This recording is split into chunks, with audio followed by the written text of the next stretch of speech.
Thank you so much. Good afternoon. I would like to welcome you all to this important event.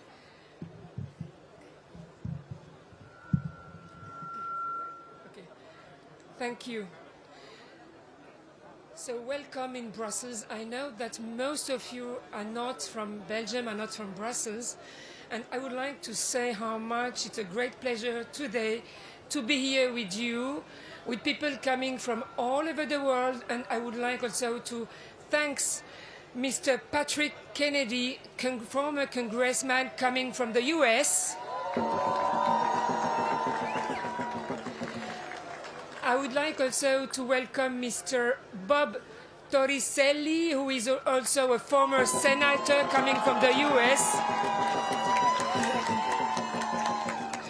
Welcome to all of you, and if you do not mind, I would like to switch in a while in French, but first of all, wishing you all the best on the occasion of the new year, of the Nowruz Day, Eid Shoma Mubarak to all of you.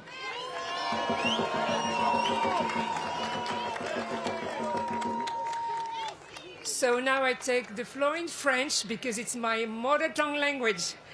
So, chers amis qui êtes aujourd'hui ici rassemblés sur cette place symbolique, cette place qui porte le nom d'un ancien commissaire européen belge qui est aussi un libéral, monsieur, dont le nom maintenant m'échappe tellement je suis évidemment ému, à la place Jean Rey, qui était aussi un ancien PRL. Alors, on sait que malheureusement, aujourd'hui, cette liberté qui aujourd'hui nous rassemble tous, cette liberté est aujourd'hui malheureusement confisquée pour le peuple d'Iran, pour ce peuple que vous êtes ici aujourd'hui notamment, confisqué par le régime des Mollahs.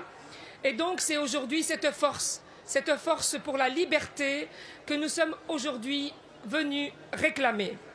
C'est aussi le sens de mon engagement à vos côtés depuis quelques années. Et pas plus tard que le 4 mars dernier, j'ai eu l'immense chance de rencontrer des femmes et des hommes particulièrement mobilisés à l'occasion de la Journée internationale pour les droits des femmes.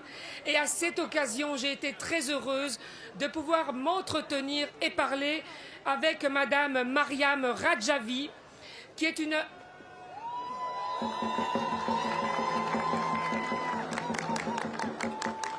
Mariam Rajavi est une infatigable dirigeante du principal mouvement d'opposition contre les Mollahs, et ce depuis au moins 4 décennies aujourd'hui.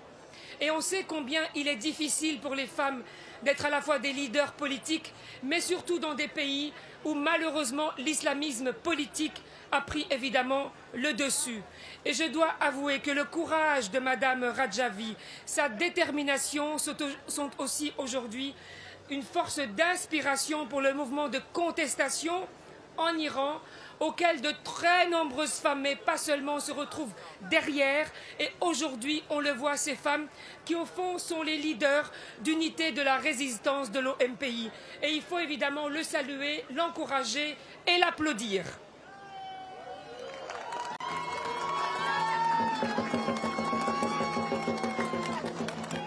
Alors aujourd'hui, le peuple iranien, à travers le monde entier, nous montre combien, après ce énième soulèvement, il doit continuer à mener le combat. Et malheureusement, après la triste mort de Mahsa Amini, ce peuple aujourd'hui aspire à un changement radical de régime. Après la dictature du Shah qu'il rejette et qui a ouvert les portes à un régime des Mollahs, le peuple iranien aujourd'hui rejette cette dictature et aspire évidemment légitimement à ce qu'il y ait une république démocratique, une république laïque, et c'est effectivement la raison d'être, notamment aujourd'hui.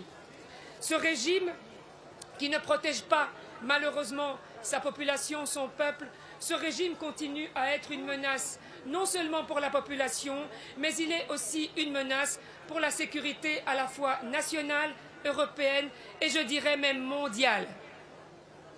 Ce régime des Mollahs constitue, comme je l'ai dit, une menace pour la sécurité, que ce soit pour son peuple, mais aussi, et malheureusement, il faut le dire, ce régime aujourd'hui recours aussi à des politiques qui doivent être dénoncées à travers le monde, et en particulier parce qu'il y a des exactions qui sont commises auprès du peuple, mais aussi parce que ce régime participe aussi à des prises d'otages, mais est également malheureusement un régime qui a comme pratique le terrorisme, notamment en instrumentalisant la diplomatie du pays.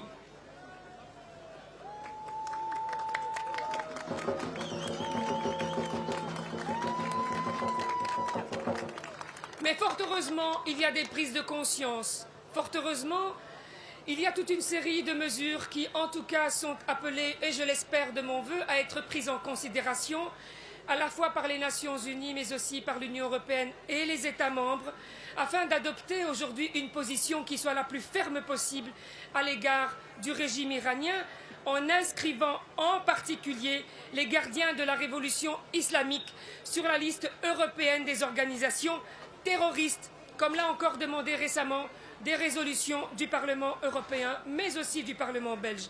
Parce que de trop nombreuses résolutions ont été adoptées, je crois que maintenant il faut passer aux actes.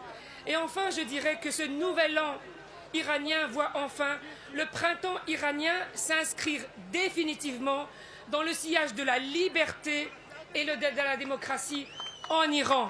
Bonne fête de Nowruz, Aïd Shoma Mobarak. Merci. Merci.